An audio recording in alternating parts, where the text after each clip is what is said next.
ഈ ലോകത്തിൽ നിന്ന് ഇവിടെ പറഞ്ഞത്. അതിനവർ അർഹരാകാത്തത് കൊണ്ടല്ല, അതിനൊന്നുള്ള സംവിധാനങ്ങളൊന്നും ഉണ്ടായില്ല. പിന്നെ അവരെയൊക്കെ ആ രീതിയിൽ കാണാനും അംഗീകരിക്കാനുമുള്ള ഒരു ചുറ്റുപാടും ഉണ്ടായിരുന്നില്ല. കെ.ടി. മൊയ്തീന് ഞാനാണ് ഒരിക്കൽ ഒരു പുരസ്കാരം കൊടുത്ത അദ്ദേഹത്തിന്റെ അതേ മടമറയുന്നതിന് അല്പം മുമ്പ്. ഇത്ര പാട്ടുകളാണ് അദ്ദേഹം എഴുതിയിരിക്കുന്നത്. വാപ്പൊക്കെയുള്ള വേദിയാണിത്. പരം പിടി ചുമ്മായിട്ട് അദ്ദേഹം എഴുതിയതാണ്. എന്താണ് കവിത? ഇരയുമ്മൽ കണ്ണീരതും ചേർത്ത് മണ്ണതിനാലെ അടവാക്കും വിടവിനെ പാറിലേ. കബറടക്കുന്ന മയ്യത്ത് കബറടക്കുന്ന സമയത്തുള്ള അല്ലാത്തൊരു കരവ് പറിച്ചുകൊണ്ട് പോണ ഗാനമാണ്. ഗാനം എന്നൊക്കെ പറഞ്ഞാൽ അങ്ങനെയാണ്. ഗാനം എന്ന് പറഞ്ഞാൽ തുള്ളലൊന്നുമല്ല. ഗാനം എന്ന് പറഞ്ഞാൽ അപസ്മാരമല്ല. സാധാരണ അപസ്മാരാണെങ്കിൽ ഇരുമ്പ് കയ്യിൽ കൊടുത്താൽ നിൽക്കും. ഇന്നത്തെ ചില അപസ്മാരങ്ങൾക്ക് ഇരുമ്പും ശാന്തിയല്ല എന്നാണ് മനസ്സിലാക്കാൻ നമുക്ക് സാധിച്ചിട്ടുള്ളത്. അതൊന്നുമല്ല, അതിൻ്റെ അകത്തൊരു ഉള്ളടക്കം ഉണ്ടായിരിക്കണം, അതിന് രചന രീതി ഉണ്ടായിരിക്കണം, എഴുതുന്ന ആൾക്ക് പ്രതിഭ, സംഗീതം ചേർക്കുന്ന ആൾക്ക് പ്രതിഭ, പാടുന്ന ആൾക്ക് പ്രതിഭ. പലതിനും സംഗീതം കൊടുത്തത് ബാബുരാജാണ്. പഴയ മാപ്പിളപ്പാട്ട് പലതും കമ്പോസ് ചെയ്തത് ബാബുരാജാണ്. ആ പാട്ടിങ്ങനെ തുടങ്ങുമ്പോൾ അറിയാം, അതിൻ്റെ ആ ഒരു മേളക്കൊഴുപ്പ് തുടങ്ങുമ്പോഴേക്ക് ബാബു രാജ ടച്ച് വരുന്നത് കാണാം. വലിയ വലിയ ആളുകളാണ് ഇതിനകത്ത് അണിയിച്ചൊരുക്കിയത്. ഇരയുമ്മൽ കണ്ണീരതും ചേർത്ത് മണ്ണതിനാലെ, മണ്ണിൽ കണ്ണീര് കുഴച്ചിട്ട് ആ മണ്ണ് കൊണ്ടാണ് ഖബറിന്റെ വിടവുകൾ അടക്കുന്നതെന്നാണ് കെ.ടി. എഴുതിയത്. നമ്മൾ മൗനികളായി പോകും അതിന്റെ മുന്നിൽ. ഖബറാണ്. ഒരിക്കൽ ഒരു മാപ്പിള സാഹിത്യ സെമിനാറിൽ ബാലകൃഷ്ണ പള്ളിക്കുന്ന് മാപ്പിള സാഹിത്യത്തിന് മറക്കാൻ കഴിയാത്ത മനുഷ്യനാണ്. മുസ്ലിങ്ങൾ മാത്രമല്ല മാപ്പിള സാഹിത്യത്തെ പരിപോഷിപ്പിച്ചത്. ഇതൊക്കെ ബഹുസ്വരമാണ്. മാപ്പിള സാഹിത്യത്തിനെ കുറിച്ച് പറയുമ്പോൾ പറയാൻ വിട്ടുപോകാൻ പാടില്ലാത്ത പേരാണ് പി. ഭാസ്കരൻ.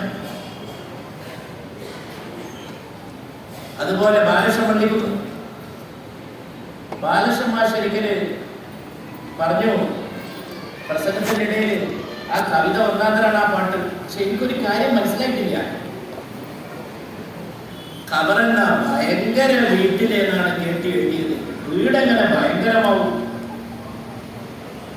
അപ്പൊ ഞാൻ എന്റെ സംസാരത്തിൽ ബാലകൃഷ്ണ മാഷോട് ആദരവ് പറഞ്ഞു, മാഷേ അത് ഖബറിനെ കുറിച്ചുള്ള ഇസ്ലാമിക വിശ്വാസം ഉൾക്കൊള്ളുമ്പോൾ അത് മനസ്സിലാക്കാൻ ശ്രമിക്കുമ്പോൾ മാഷിക്ക് മനസ്സിലാവും ഖബർ ഭയങ്കര വീടായിട്ടാണ്, മരണാനന്തരം. അങ്ങനെയാണ് അതിന്റെ ഒരു വിശ്വാസം. എ.പി. രാമനുണ്ണി തന്റെ എഴുത്തിലും ജീവിതത്തിലും മുസ്ലിം സംസ്കാരത്തിലൂടെ സഞ്ചരിക്കുന്ന എഴുത്തുകാരനാണ്. അവരുടെയൊക്കെ പ്രത്യേകത അതാണ്. അതും ഒരു പാരമ്പര്യമാണ്. ഭാസ്കര മാഷ പോലെ അദ്ദേഹത്തിന് ജന്മം നൽകിയ പൊന്നാനിയുടെ മറ്റൊരു പുത്രനായ P.C. കുട്ടിക്കൃഷ്ണൻ എന്ന ഉറൂബിനെ പോലെ, എടശ്ശേരിയെ പോലെ, ഇതൊക്കെ നമ്മുടെ നാടിന്റെ മഹാന്മാരായിട്ടുള്ള സന്തതികളാണ്. അപ്പോ ഖബറെന്ന ഭയങ്കര, അതാണ് അതിന്റെ ശക്തി. ഖബർ ഭയങ്കര വീടാണ്. അവിടെ ചെന്ന് കിടക്കുകയാണ്. ഒരു ഇടുങ്ങിയ വീടാണ്, കാടാണ്. അത് സാധാരണ വീട്ടിലെ ശാന്തി സമാധാനം അവിടെ പ്രതീക്ഷിക്കാവുന്നതല്ല. അവിടെ പ്രതീക്ഷിക്കാവുന്ന ഒരേ ഒരു ശാന്തിയും സമാധാനവും ആ പോയി കിടക്കുന്ന വ്യക്തിയുടെ ഐഹിക ലോകത്തെ സൽക്കർമ്മങ്ങളും വിശ്വാസ പ്രമാണങ്ങളും കർമ്മങ്ങൾ പുണ്യങ്ങൾ മാത്രമാണെന്നാണ്. അങ്ങനെയാണത്. അപ്പൊ ആ ഒരു സംസ്കാരത്തിന്റെ ധാര നോക്കൂ നിങ്ങൾ. ബാലകൃഷ്ണ മാഷിക്ക് വരെ പെട്ടെന്ന് അത് അതിന്റെ പിന്നിലൊരു പൊരുളുണ്ട്. എന്തിനും ഒരു പൊരുളുണ്ട്. എന്തിനേയും അണിയിച്ചൊരുക്കുന്ന ഒരു സാംസ്കാരികമായ പശ്ചാത്തലമുണ്ട്. അതിൽ നിന്ന് അതിനെ അടർത്തിയെടുക്കലല്ല പുരോഗമനമാണ്. അതിൽ തന്നെ അതിനെ നിലനിർത്തിക്കൊണ്ട് പുത്തൻ ശീലുകളിലേക്കും ഇശലുകളിലേക്കും ഭാവങ്ങളിലേക്കും കടന്നു പോകുന്നതാണ് പുരോഗമനം. അവരൊക്കെ തെളിയിച്ചിട്ടുള്ളത്. പാട്ട് നമ്മളെ നിരാശപ്പെടുത്തുന്നതുകൊണ്ടാണ്. ഇന്ന് ആർക്കാ പാട്ട് വേണ്ടത്? ആർക്ക് വേണം പാട്ട്? ഇന്നത്തെ സിനിമക്ക് പാട്ട് വേണ്ട. പാട്ട് വളരെ കുറഞ്ഞു. യേശുദാസും ജയചന്ദ്രനും ഒക്കെ ഇന്ന് പാട്ട് പാടി. ജയചന്ദ്രൻ ഇവിടെ പറഞ്ഞു, ദാസേട്ടൻ വളരെ ആരോഗ്യവാനായിട്ട് ജീവിച്ചിരിക്കുന്നു. ഞാൻ കഴിഞ്ഞ ദിവസം 1 മണിക്കൂർ അദ്ദേഹത്തോട് രാത്രി സംസാരിച്ചു.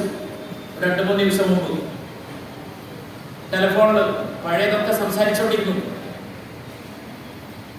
അപ്പൊ അവരൊക്കെ വലിയ വിശ്വാസം. അല്ലെങ്കിൽ ആർക്ക് വേണം ആ പാട്ട്? ഇന്ന് സിനിമയിൽ ഇങ്ങനെ അറുത്ത് വെട്ടി മുറിക്കുകയാണ്. പണ്ടൊക്കെ സിനിമയിൽ വയലൻസ് ഉണ്ടെങ്കിൽ ഇങ്ങനെയല്ല, അറുത്തിട്ട് ഇങ്ങനെ വെട്ടി മുറിച്ച് മാംസം ഇങ്ങനെ വെട്ടി മുറിക്കുന്ന വയലൻസ് ആണ്. അവിടെ എന്ത് സംഗീതം? വയലൻസ് ഉള്ളിടത്ത് മ്യൂസിക് ഉണ്ടാവുകയില്ല എന്നുള്ളത് ആദ്യം മനസ്സിലാക്കണം. രണ്ടും കൂടി ഒരു സ്ഥലത്ത് നിൽക്കില്ല. കാവ്യകല ഹിംസാത്മകതക്ക് ഒരിക്കലും വിധേയപ്പെടുകയില്ല. കാവ്യകലയും സംഗീതവും ഒക്കെ സമാധാനത്തോടൊപ്പമാണ് സഞ്ചരിക്കുന്നത്. ആ സമാധാനത്തെ പരിപോഷിപ്പിക്കുന്ന ബഹുസ്വരതയാണ് നമുക്ക് പടുത്തുയർത്താൻ സാധിക്കേണ്ടത്. അതിനെയാണ് നമ്മൾ പരിരക്ഷിച്ചു പോന്നിട്ടുള്ളത്. അതാണ് ഈ കാണുന്നത്. അതാണ് കേരള മാപ്പിള കലാ അക്കാദമിയുടെ സംഭാവന. ഈ മഹാന്മാരായ കലാകാരന്മാരൊക്കെ, ഗായകന്മാർ, എഴുത്തുകാരൊക്കെ വേണ്ട പോലെ ആദരിക്കപ്പെടാതെ പോയത് അന്ന് മാപ്പിള കലാ അക്കാദമി പോലുള്ള സ്ഥാപനങ്ങൾ ഇല്ലാതെ പോയതാണ് എന്ന് വെളിവാക്കുന്ന ചടങ്ങാണ് നിങ്ങളിവിടെ നടത്തുന്നത്. ആദരിക്കേണ്ടവരെ ആദരിക്കണം. അതാവശ്യമായിട്ടുള്ള കാര്യമാണ്. അവരൊക്കെ നമ്മുടെ അല്പമൊന്നുമല്ല അവരിതിനെ സജ്ജമാക്കിയിട്ടുള്ളത്. വിവിധ ഭാഷകളിലൊക്കെ ചേർന്നുകൊണ്ടുള്ള മേള, വിവിധ സംഗീതോപകരണങ്ങൾ ഒക്കെ ചേർന്നുകൊണ്ടുള്ള മേളക്കൊഴുപ്പാണ്. അവര് ഭക്തി പാടുകയാണെങ്കിൽ ഇതിൽ ഭക്തി ഉണ്ടാവും. അവര് സ്നേഹത്തെക്കുറിച്ച് പാടുകയാണെങ്കിൽ അതിൽ സ്നേഹമുണ്ടാവും. അവർ ദുഃഖം പാടുകയാണെങ്കിൽ അതിൽ ദുഃഖമുണ്ടാകും. അല്ലാതെ ഭക്തി പാടുകയാണെങ്കിലും ചാടിക്കളി, ശോകഗാനം പാടുകയാണെങ്കിലും മൈക്കൊക്കെ എടുത്തിട്ട്. ഈ അടുത്ത ദിവസം ഞാനൊരു മിമിക്രി കണ്ടു. പാട്ട് പാടുകയാണ്. പുതിയൊരു സ്റ്റൈലുണ്ടല്ലോ ഈ പാശ്ചാത്യ മ്യൂസിക്കിന്റെ. ഈ മൈക്ക് ഇങ്ങനെ എടുത്തിട്ടാണ്, പാവം മൈക്ക്, മിമിക്രിയാണ്. അവസാനം പാടിയിട്ട് ഈ സാധനം ഈ മൈക്ക് മുമ്പിൽ ഇത് പിടിച്ചിട്ട് ഇതിന് നിൽക്കക്കളിക്കാതായി മൈക്കിന്. എവിടുന്ന് വന്നതാണ് ഇത്ര വലിയ അഗ്രഷൻ? മ്യൂസിക്കിലേക്ക് അഗ്രഷൻ എങ്ങനെ കടന്നു വരുന്നു? എനിക്ക് എത്ര ആലോചിച്ചിട്ട് മനസ്സിലാവുന്നില്ല.